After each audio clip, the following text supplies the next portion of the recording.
चाचा एक पानी की बोतल देना। दुकानदार चुपचाप बिना एक भी शब्द बोले दो बोतलें मेज पर रख देता है।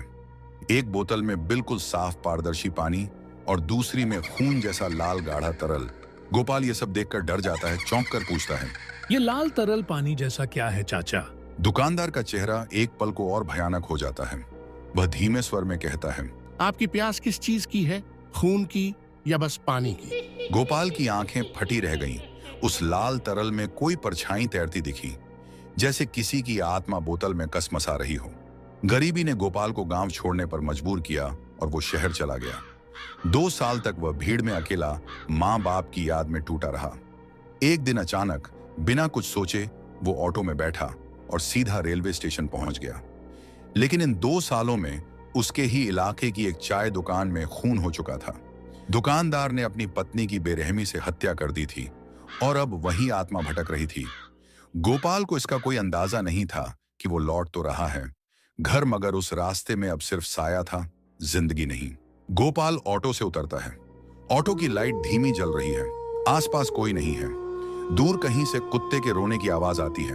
भैया स्टेशन आ गया, ये लो आपके पैसे। साहब, आप सच में इसी स्टेशन पे उतरना चाहते हैं? क्यों, क्या हुआ? यहाँ पिछले कुछ महीनों से कुछ ठीक नहीं है। शाम के बाद कोई नहीं आता। गोपाल मुस्कुराता है, हल्के से बात को नजरअंदाज करता है। थक गया हूँ भाई, 2 साल बाद अपने गांव जा रहा हूँ। घर याद आ रहा था बस। तो जल्दी टिकट ले लीजिए और कोशिश कीजिए कि ट्रेन आने से पहले प्लेटफॉर्म पर अकेले मत रहिएगा। ठीक है भैया, मैं अब चलता हूँ। गोपाल जैसे ही मुड़कर स्टेशन के गेट की ओर बढ़ता है, पीछे से तेज हवा चलती है और ऑटो खुद ब खुद स्टार्ट होकर तेज आवाज के साथ वहां से निकल जाता है। गोपाल चौंकता है, पलट कर देखता है, लेकिन वहां अब कोई नहीं है।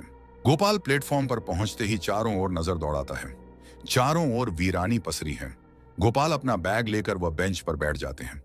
कुछ देर बाद वह देखता है कि अरे, ये कैसा ऐसा स्टेशन है ना, कोई दूर दूर तक यात्री, ना कोई आवाज, सिर्फ दूर कोने में वो भी एक पुरानी लकड़ी की चाय की दुकान। ऊपर टूटी फूटी छत से पानी भी टपक रहा है और दुकानदार बूढ़ा आदमी है, वो भी रात के समय में। गोपाल को बड़ी जोर की प्यास लग रही थी। वो लड़खड़ाते कदमों से धीरे धीरे उस उजाड़ दुकान की ओर बढ़ा, पर उसे क्या मालूम था कि उस वीरान सन्नाटे में उसका सामना अब किस डरावने मंजर से होने वाला है। चाचा एक पानी की बोतल देना। दुकानदार चुपचाप बिना एक भी शब्द बोले 2 बोतलें मेज पर रख देता है। एक बोतल में बिल्कुल साफ पारदर्शी पानी और दूसरी में खून जैसा लाल गाढ़ा तरल। गोपाल ये सब देखकर डर जाता है, चौंक कर पूछता है, ये लाल तरल पानी जैसा क्या है चाचा? दुकानदार का चेहरा एक पल को और भयानक हो जाता है। वह धीमे स्वर में कहता है, आपकी प्यास किस चीज की है, खून की या बस पानी की?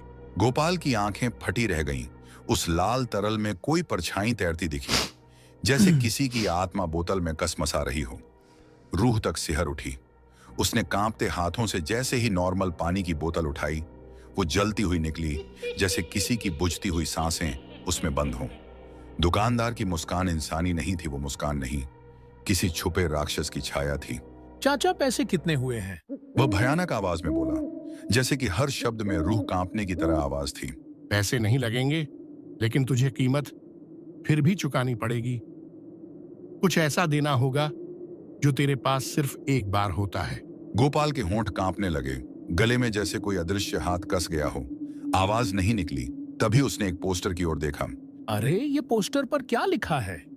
ये दुकान अब बंद हो चुकी है। दुकानदार की 4 साल पहले इसी जगह मौत हो चुकी है। गोपाल का कलेजा ऐसे धड़कने लगा जैसे सीने में ढोल पिट रहा हो। भागना चाहा, पर पैर जैसे जमीन ने पकड़ लिए हों, जड़ से हिलते ही न थे। बेमन से घिसटता हुआ फिर बेंच पर जा बैठा, पर अब सांसें उलटी चलने लगी थीं। तभी दुकान की पिछली दीवार से खर्र खर्र की धीमी पर चुभती आवाज आई, जैसे कोई नाखून से सड़ी दीवार को कुरेद रहा हो, जैसे अंदर से कोई बाहर निकलना चाहता हो। गोपाल की आंखें फटी की फटी रह गईं। ना कोई साया, ना कोई इंसान पर डर, अब दीवार से रिसने लगा था। चलो पहले पानी पीते हैं और प्यास को बुझाते हैं, और स्टेशन मास्टर से पूछते हैं ट्रेन कब आएगी। गोपाल उस दुकान की तरफ फिर से देखता है। उसके कानों में दुकानदार की वह डरावनी आवाज गूंज रही थी, खून की प्यास या पानी की प्यास। और दूर उस दुकान में अब कोई नहीं था, ना वो दुकानदार, ना दुकान, कुछ भी नहीं। ये क्या हो रहा है मेरे साथ? ये मेरा वहम तो नहीं, ये सपना नहीं है, ये कुछ और है। अब आवाज उसकी ना लग रही थी। हर शब्द में जैसे किसी पराई रूह की भयानक गूंज हो, भारी टूटती हुई सीधी रूह में उतरने वाली। गोपाल का चेहरा सफेद पड़ गया, कमर से नीचे जैसे जान सूख गई हो, और हाथ अपने आप कांपते हुए ऊपर उठने लगे, जैसे किसी अनदेखी ताकत ने पकड़ लिया हो। पीछे की दीवार पर एक परछाई डोल रही थी, गहरी होती जा रही थी, मगर सामने कोई नहीं था।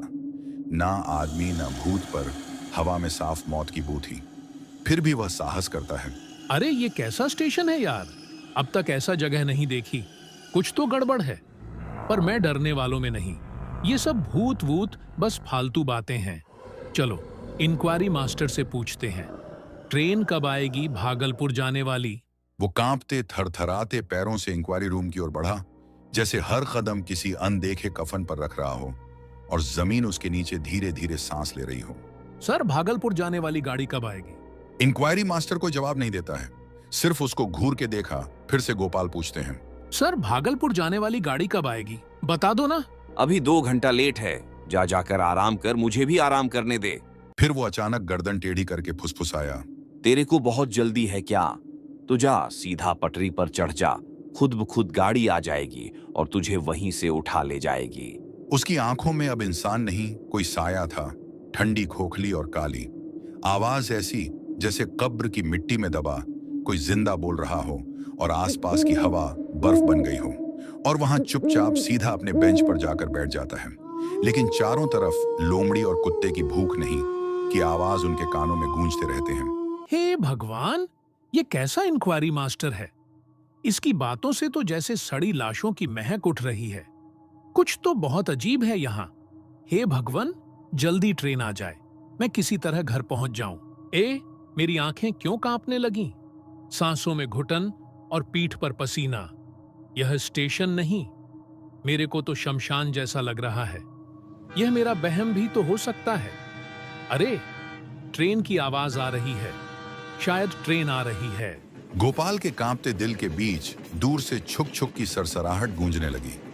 धुंध में लिपटी एक जली बुझी ट्रेन पटरी पर रेंगती आई हवा में, सड़े मांस और जलते लोहे की बू, घुल गई स्टेशन की लाइटें तड़प तड़प कर बुझने लगीं। और जब ट्रेन प्लेटफॉर्म पर आकर पहुंची, गोपाल ट्रेन की ओर देखता है कि अरे ना कोई खिड़की से झांक रहा है, ना कोई गेट पर खड़ा है, सब डब्बे अंधेरे और वीरान। यह कौन सा ट्रेन है? अचानक एक झटका लगा। ट्रेन छर्राक की आवाज के साथ एकदम रुक गई। गोपाल डरते हुए खड़ा हुआ। उसकी नजर एक कोच के गेट पर गई। वह धीरे धीरे खुद से खुल गया। चीख चीख चीख जैसे किसी जंग लगे दरवाजे ने सालों बाद करवट ली हो। वह कुछ भी ना सोचे, ट्रेन पर चढ़ जाते हैं और ट्रेन खुल जाती है। चलो अच्छा हुआ, जान बची। अब अपनी सीट पर जाकर चैन से बैठ जाता हूँ। बस भगवान करे ट्रेन अब लेट ना हो, जल्दी घर पहुंच जाऊं। गांव की मिट्टी की खुशबू, माँ के हाथ की रोटी, कितना कुछ याद आ रहा है। मेरा सीट नंबर है, हाँ 30। बस अब और कुछ नहीं चाहिए, बस घर। गोपाल डिब्बे के अंदर जाता है। अंदर घुप अंधेरा, झपकती लाइटें, दीवारों पर सीलन, सीटों पर जमी धूल। डिब्बा ऐसा लग रहा था जैसे सालों से कोई चढ़ा ही नहीं। एक सड़ी हुई बदबू और हवा में अजीब सी नमी तैर रही थी। पूरा डिब्बा सुनसान, भुरभुरा, सड़ चुका लग रहा है। वह आगे बढ़ता है धीरे धीरे धड़कते दिल के साथ। से ही अपनी सीट नंबर के पास आता है। वह एक लड़की को देखता है, खिड़की की ओर चुपचाप टेक लगाई हुई बैठी है। चलो अब जान पर जान बची। कोई तो ट्रेन में है। मैं ट्रेन के हालात देखकर यह सोच रहा था कि ट्रेन में कोई नहीं है, सिर्फ मैं अकेला हूं। थोड़ी देर बाद सफेद कपड़े, भीगे बाल और चारों ओर फैलती एक अजीब ठंडी सरसराहट, जैसे हवा नहीं कोई परछाई रेंग रही हो। गोपाल की सांसें अटक जाती हैं। वो कुछ पूछता नहीं, बस जहां था वहीं जम सा जाता है। और तभी खिड़की का पर्दा बिना हवा के झटके से उड़ने लगता है, जैसे किसी अनदेखे ने जोर से खींचा हो। पूरा डिब्बा बर्फ सा ठंडा पड़ जाता है। सांस लेना मुश्किल और खामोशी इतनी भारी जैसे वक्त थम गया हो। अरे बहन, तुम कहाँ जाओगी? वह लड़की कुछ नहीं बोलती है, सिर्फ खिड़की की ओर टक्के हुए रहती है। फिर से गोपाल बोलता है, अरे बहन, तुम कहाँ जाओगी? तुम्हें कुछ हुआ है क्या? बताओ ना। फिर लड़की धीरे धीरे गर्दन घुमाती है। चेहरा अंधेरे में आधा छुपी हुई आवाज बेहद धीमी, टूटी और अंदर तक चीरने वाली। मैं जहां जा रही हूं वहां से कोई लौट कर नहीं आता। क्या तुम भी मेरे साथ चलोगे? तुम्हें मजा आएगा। इतना कहकर वो फिर से खिड़की की ओर घूरने लगी। तभी गोपाल के पीछे की लाइट टिमटिमाने लगती है। ट्रेन में रखा घड़ी का पेंडुलम रुक जाता है